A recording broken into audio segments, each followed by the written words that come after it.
amati mbégteeg bànneex di ànd ak yéen ñu teewlu ci 5M TV Sénégal jërë ngeen jëf.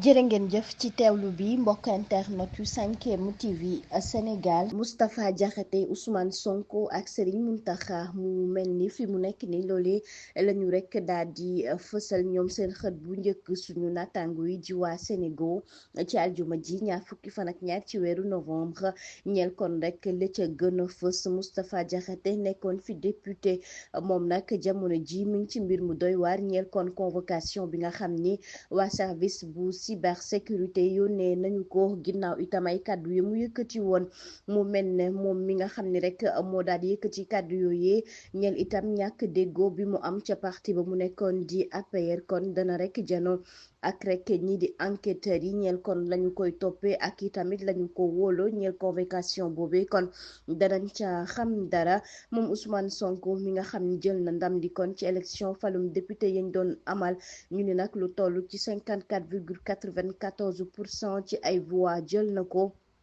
moom Ousmane Sonko dina am lu toll ci téeméer ak fanweer ba téeméer ak juróom benn fukk ak juróom ci toogu foofee ci assemblée nationale ñeel kon rek àndandoo bi ñeel itam parti bi nga xam ni moom la rek daal di jiite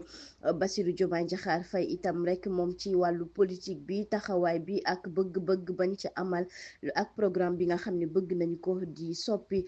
li nga xam ne rek kon moom mooy doxalin bi Adama Gaye itam rek ñu ni moom wóolu nañu ko taskatu xibaar bi